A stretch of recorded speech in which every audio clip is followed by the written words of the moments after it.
Okay, there we go. Welcome, everybody. I know it takes a minute for everybody to catch up. As most of you know, I think I'm Matt Michelatis. We've been reading every day through my novel, The Crescent Stone. And I've been telling you we're going to bring in David Levine to talk about his Arabella of Mars books. And David's here with us already. So pretty excited. Thanks for joining us, David. Yeah, thanks to be here. Lovely. Thank you very much for inviting me. Lovely to be here. Yeah, it's really fun. So I think we'll get a few more people jumping in the next few minutes. But why don't you give us just the overview of you as a writer? Like, I know you've won awards. You've written what, 50 short stories? More than that? Lots of short stories. Yeah, I've published over 50 short stories. A couple of them were Nebula nominees. A couple of them were Hugo nominees. One of them would win the Hugo. I could turn the camera and show you the Hugo, but oh yeah. But yeah, I'm sitting next to my awards shelf here. So there you can see nice.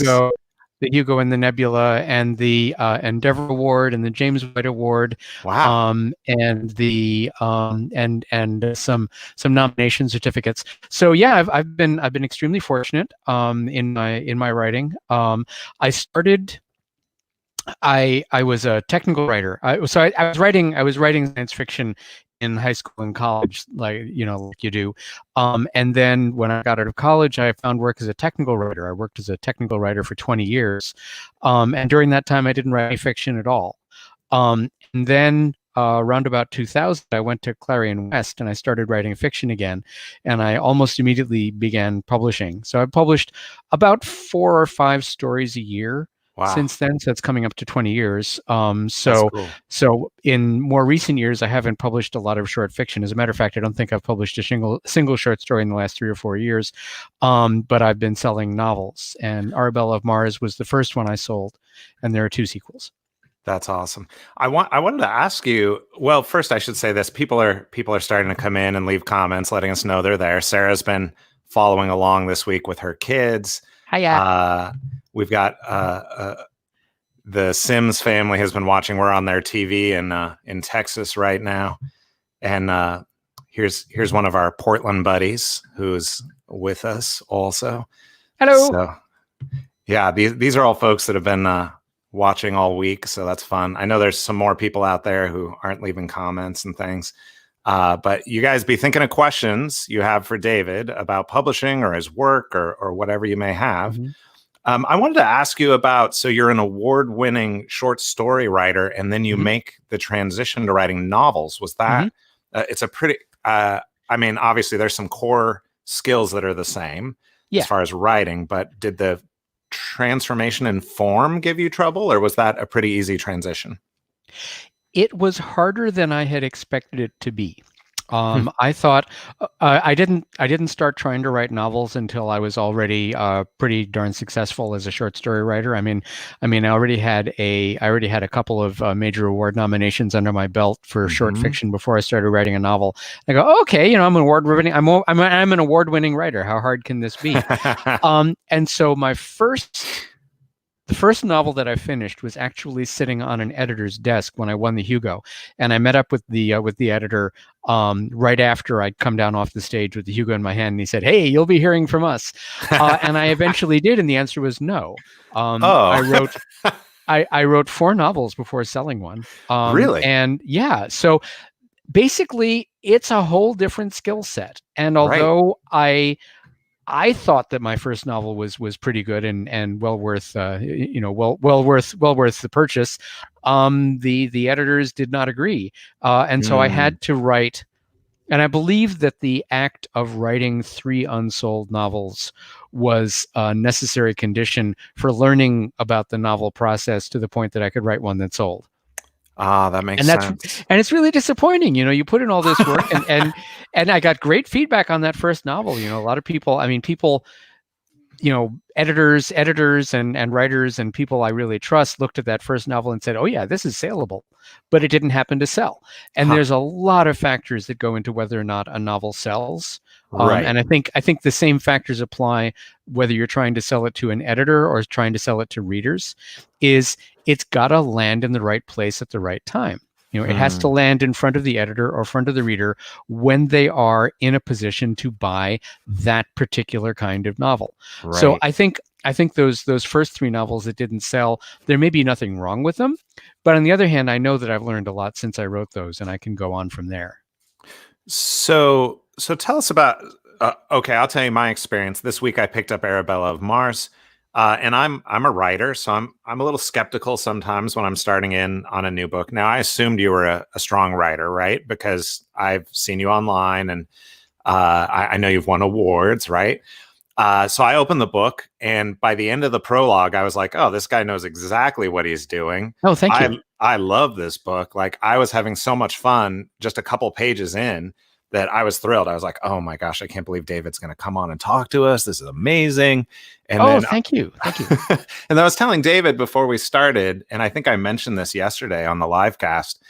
My daughter Zoe, before she went to bed, started reading Arabella.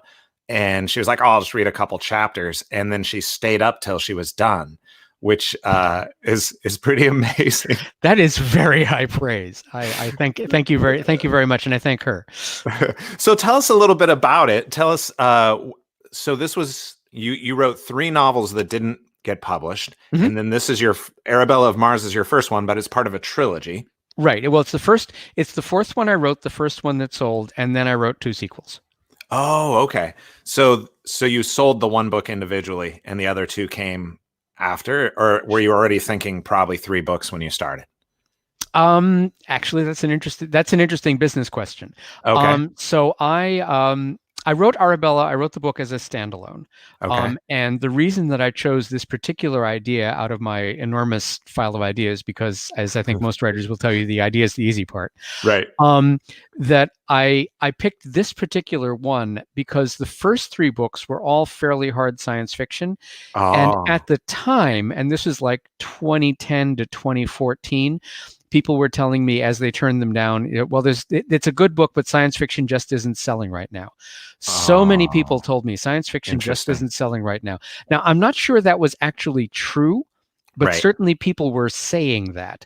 And so I thought, okay, well, if science fiction isn't selling, what can I come up with to write that's exciting to me as a science fiction writer, but enough like fantasy that the market will be more interested in it. So I think that trying to write to the market is not a good idea. But what I did was I tried to find the sweet spot between what the market was interested in and what I was interested in producing. And so the Arabella idea was the one that I picked out of the pile. And I asked a bunch of my friends, so I've got a bunch of ideas, and what do you think of this one? And a lot of people said, "Ooh, that one with the flying sailing ships, that one sounds really interesting." And also they said, and this is absolutely true, they said, when you talk about it, your voice lights up. You're obviously really excited about this one, and that's important. You have to really love an idea, because if you're going to spend anything from several months to a couple of years working on a book, you have to really love it. You feel it to want to move into it. Yes. When I was reading it, I'm like, this guy's having fun. Like, you have this 1830s kind of science fiction stuff going on, and then you're bringing in, I don't know if this is what you were going for, but it felt like a Patrick O'Brian kind of Master and Commander novel too. Yes, Patrick O'Brian. It is Patrick O'Brian in space. A lot of people compare it to Jane Austen, of course. But I'm not as, I mean, I do like Jane Austen, but I'm not an Austen fan the way I'm a Patrick O'Brian fan. So this is definitely more Patrick O'Brian than Jane Austen, even though the main character is female. Okay, so the Scales family is asking, could we get a little summary of the story? What is the idea? What's the main story for Arabella of Mars? Okay, so it's 1813 in an alternate universe where the sky is full of air and the European powers have colonized Mars and Venus, which are, of course, inhabited. So in this universe, the travel between planets is accomplished by sailing ships. You get up off of the planet's surface using balloons, and then once you're up above the influence of gravity, then you catch a breeze with your sails and move to another planet that way. I worked out a lot of details about how this might work. In this universe is born Arabella Ashby, who is born and raised on Mars, and her mother, seeing her child growing up into a wild child, a Martian colonial, with no sense of decorum whatsoever, she hauls her back to Earth. Arabella hates it on Earth. She would much rather be out adventuring in the desert with her brother. But here there's all these balls and boring conversations, and she's not allowed to do anything physical, and she hates it. So when the family discovers that the father back on Mars has died of a fever, and Arabella learns that her cousin is going to travel to Mars and kill her brother, who is now the head of the family, in order to take over the family fortune, she finds herself in a situation that she's the only person who can stop it. So she dresses as a boy and takes passage on a Mars-bound fast cargo clipper in order to try to beat her evil cousin to Mars and stop his evil plan. Hijinks ensue. And I love it. Arabella, having grown up on Mars, has this sort of outsider feel in London. But I'm not to the end of the book yet. But I also am getting this feeling, right, that there are some ways that she's an outsider to the Martian culture, meaning the natives in Mars as well, even though she has friends. Of course, she is. Yeah, she does. And the thing is that I'm trying to tackle in this book issues of sexism and colonialism. Yeah. And I know I've gotten some reactions, especially to book 2, that indicate that the colonialism thing didn't quite come off the way that I wanted it to, which I tried to address in book 3. But for most people treat it as an adventure story, which is what it is. For sure. But but she is not really of either England or Mars, because she is a human and she has human attitudes and is never going to fit into the Martian society, but she has a lot more respect for the Martian society than most English colonists do. So she's kind of betwixt and between. And actually, one of the reviews referred to her as a third culture kid, which is not a term I had encountered before that. But yeah, she kind of is.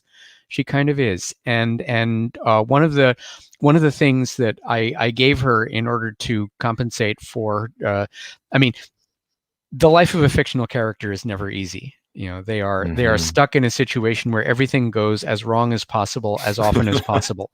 I would not want to be a fictional character. And so one of the tools that I gave her was I gave her a facility for languages. So she is one of the few people around her who is reasonably fluent in one of the Martian languages. But there are multiple Martian languages and multiple Martian cultures. And this comes into play more in books 2 and 3. Well, I can see, like, even in book 1, when Arabella's on the first ship that she's rising off to Mars, you're already kind of seeding some stuff for us about maybe the colonialism elsewhere. Like, there's the silk is from Venus, right, that they're using for the balloons and things like that. So I love that. And for those who haven't read it yet, 1, you should, and 2, it is absolutely an adventure story. Like, every chapter you're like, I can't really stop here. I need to know what's about to happen. And Arabella, she's such a delightful character. I just enjoy spending time with her. She's kind of like, she's a bit of a spitfire, and she's smart and really talented. So there's a lot of reasons to want to get to know her and spend more time with her. I will say that one of the reasons I made Arabella somebody who was raised on Mars, a little bit out of her culture, is I wanted to have a point of view character who was a bit more like a 20th century person. She's not a Regency person. She doesn't have the same attitudes as most of her peers, and so that makes her a more identifiable character for the 21st century reader. That makes sense. Yeah. Well, and I thought that was interesting, actually, that you're reading this. It's so interesting because it's science fiction. So there's a way in which it feels like, oh, we're traveling to other planets. So it feels futuristic in that sense. And there are aliens living in different places. But then also, yeah, like you were saying, there's this kind of Jane Austen feel to the Earth culture. And it is interesting that you're able to comment not just on Regency culture, but on 21st century culture through your novel because of that. It feels there's so many different approaches in there. Thank you. Yeah, science fiction is always about the present, no matter when it's set. And science fiction science fiction is always in relationship to the environment in which it was written.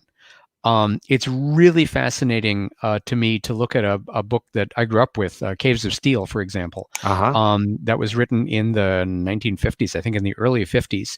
And I believe it's still in print, or if it isn't in print now, it has been in print up until fairly recently. And it's kind of fun to look at the covers of the various editions that it's had, that the vision of the future has changed. I mean, the Caves of Steel, it's about a city, an enormous steel city, or that's the setting. It's not what it's about. Right. And on the paperback that I read, one of my father's paperbacks, they've got these short hairstyles and they look like 50s people, right? And you look at more recent covers and the people on the cover look more like today's people that we all, and look at the hair in Star Wars. We didn't think of it at the time as 70s hair, but it's totally 70s hair. Yeah, for sure. Okay. Except Chewbacca, maybe. He kind of has stayed. Chewbacca's got kind of haircut band hair. He would totally fit in with Kiss. That's true. Yeah. So that's a visual indication of the fact that science fiction, even if it's set in the future, or in this case set in the past, it's still all about the present. And I am definitely trying to talk about issues of sexism and colonialism. And one thing that I learned in the process of writing the 3 books is that the sexism aspect in trying to have Arabella be a woman with agency in a culture that was very much pushing back against women having agency, I fell into the trap of having her be the white savior.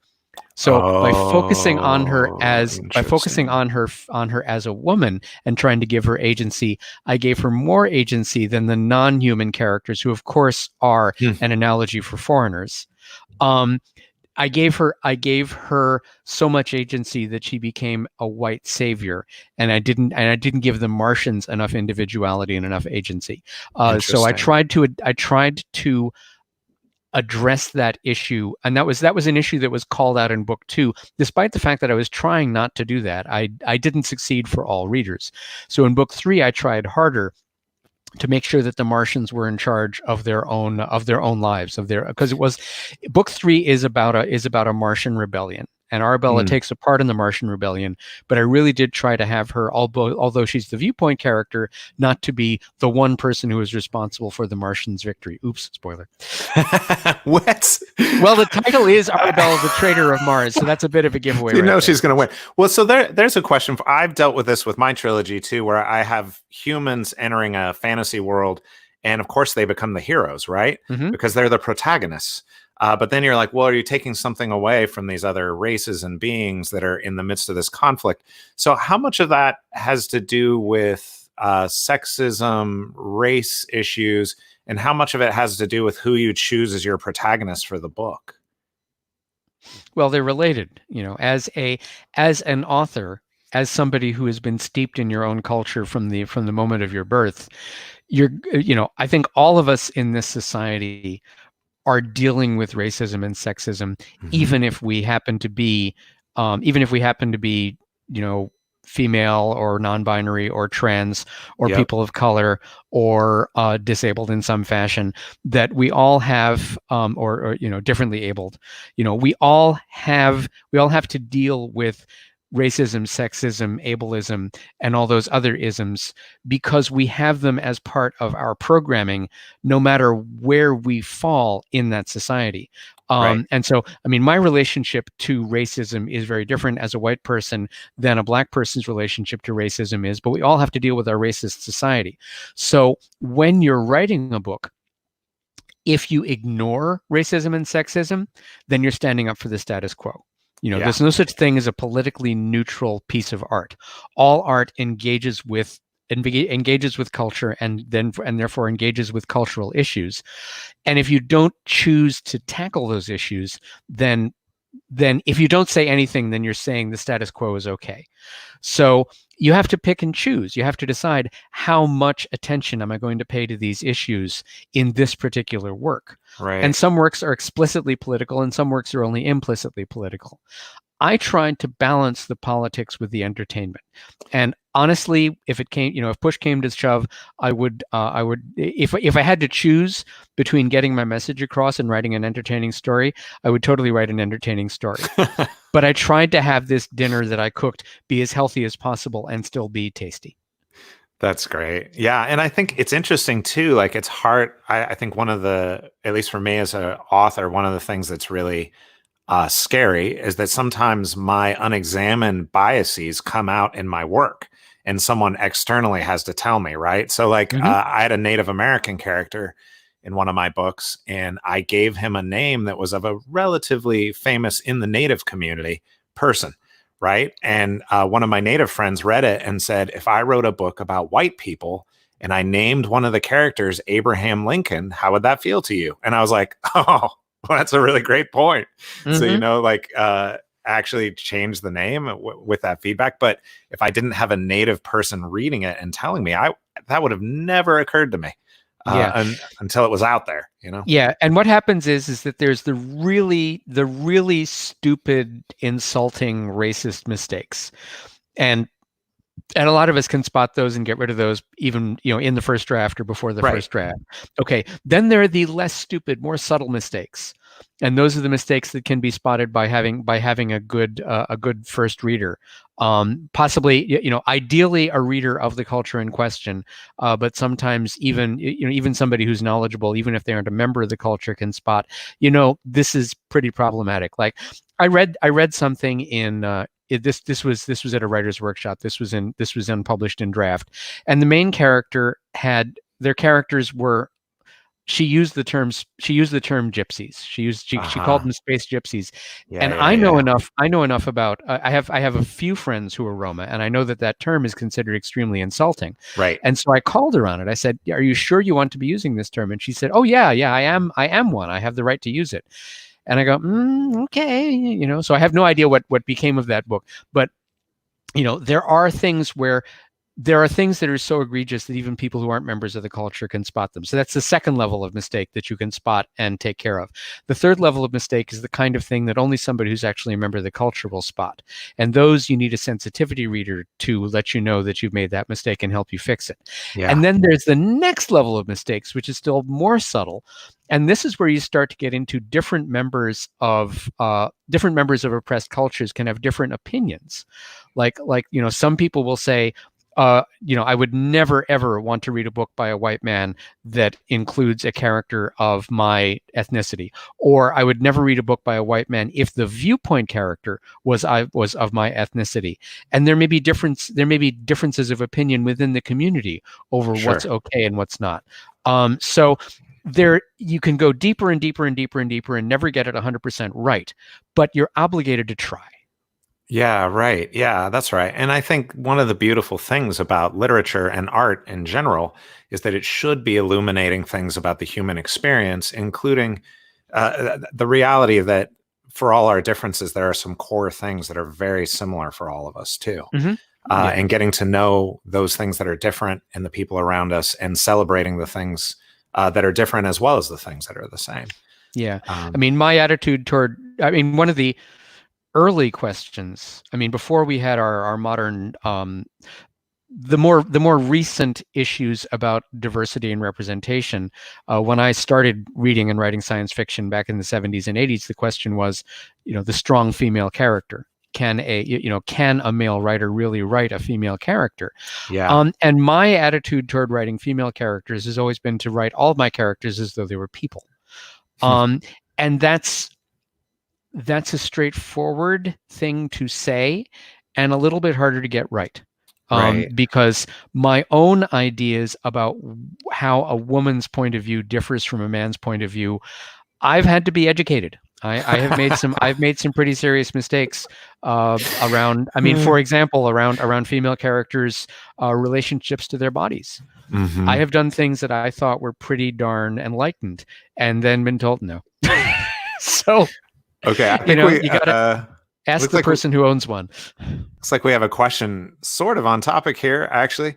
So Scott asks, can you share any interesting traits that you consistently associated with your vision of particular characters, but weren't mentioned specifically in the text? So things like scent or clothing color or other things. Were the things that like your picture of the character maybe didn't make it on the page, but was still part of your internal vision? That's a really interesting question. It is. That's a great question. Um, Thanks, Scott. I will say that okay, some writers have a cast, have an actor in mind Oh, yeah. to portray a character. I will say that I did not have an actor in mind for Arabella. I have an idea what she looks like, Okay. but I couldn't tell you which actor. I mean the actor that I would want playing her is probably somebody that I don't know because I'm not that familiar with the young female actors right now. Um, and I don't even have an actor like I know that Captain Singh is Omar Sharif, Okay. as he Okay. as he was in Lawrence of Arabia. Okay. Um, So we have to do some but CGI there. yeah. Well, but really, he's also heavily influenced by an incredibly racist character from an animated TV show of my youth called Fantastic Voyage. Oh, There yeah. was a there was an Indian mystic, a guru. I think his name was even Guru. And the thing is that I know that this is a culturally insensitive idea, but I couldn't help but picture him in my head. But really, Oh, he's more like interesting. Omar Sharif.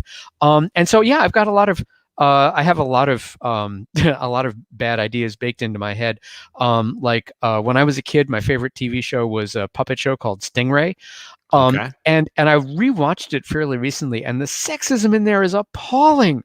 The women characters have nothing to do.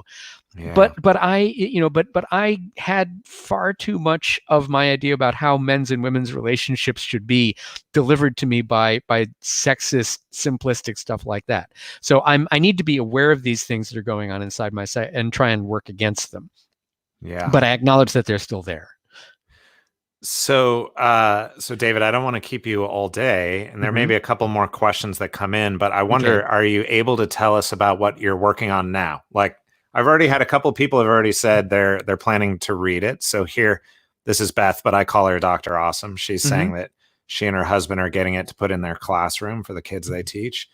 Okay. Yeah. And Yeah, this let me know whether you agree that Arabella's a third culture kid. I'm interested in that. I think she is. I actually thought that. We used to live overseas, and I was thinking the same thing actually when I was Okay. reading it. Okay. And Sarah says their family's looking forward to checking out the books. Awesome. But I wonder what are you working on now? Are you able to talk about that or no? What I'm working on just at the moment is nothing. I have no writer brain, but I am within about 10 or 20,000 words of the end of the first draft of a space opera heist novel, Oh, which I describe as Leverage meets Firefly in the universe of The Expanse. oh, wow. Um, it's kind of it's kind of a sequel to the Firefly movie. In that imagine it's 10 years after the events of the Firefly movie. Okay, Okay. there was a big job and a lot of stuff went wrong and a lot of people got killed. And now Yeah. it's 10 years later and Mal's son, nobody knew Mal had a son. Mal's son shows up at Jane's doorstep and says, "I'm putting the gang back together to break dad out of jail." Okay. Hijinks ensue. Nice. Sounds great. Looks like you have a fan that disagrees with your casting there. He says that Captain Singh should definitely be played by a guy named Oded Fair. Hi, Lee. Yes, I've seen pictures, and yeah, that would be a good casting choice. I mean, Omar Sharif is, he couldn't play Captain Singh now, but Oded Fair, I've seen pictures. Yes, very Okay, sexy, all very right, hot. good. And then Kirk is excited. Looks like he's planning to read Yay! Arabella today, so that's Yes, exciting. yes, it's available. It's available wherever books are sold, and there's a fine audiobook, which I really love reading my own fiction, but this one was done by a professional narrator who is really excellent. I think it was a very wise choice of the publisher to choose a professional female narrator with a real British accent, rather than me faking it. That's great. Let's see. Oh, got a comment from Mike here who says that he has an eye out for your next book as well. Okay. Here that we're just talking about. Okay. The working title on this one is I'm calling it the Kuiper Belt Job, Nice. which is, I don't think it's a good title, because if you spell it, you can't pronounce it, and if you pronounce it, you can't spell it. So I need to come up with a word that says asteroid belt.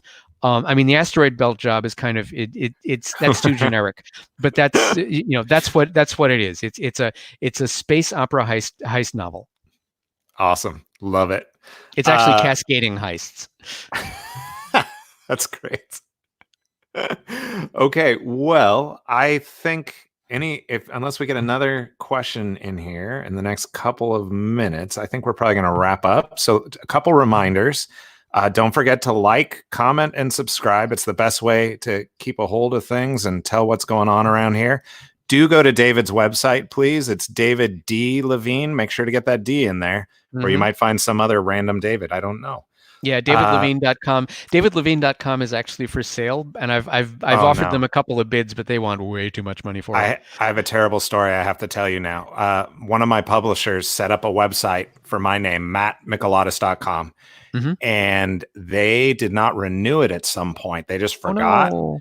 And their internal servers showed it still by the old website, but it got picked up by someone who just sits on things, and they put a Japanese wart removal website advertisement on it. So one day I click on the website and I was like, what is happening? Oh yeah, that happened to a convention that I was working with. So their website was sniped by Japanese porn. It was terrible. Amazing. Oh, that's terrible. So they had to change their URL.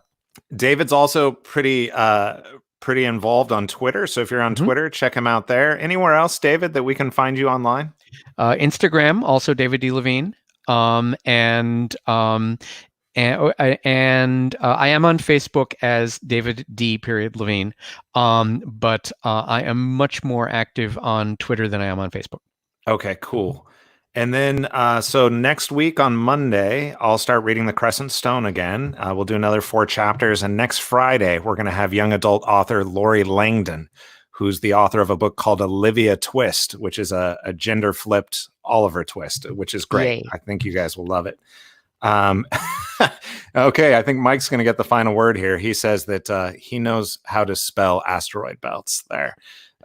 Yeah, it's Kuiper, actually. Oh no, Mike. Yeah. Oh no. Sorry, Mike. Well, David, thanks so much for making the time. Really appreciate it. Any last words you have for the gang here? Hang in there, people. Stay home, stay safe, stay healthy. Amen. Thanks so much, David. We'll see you all soon. Okay. Bye.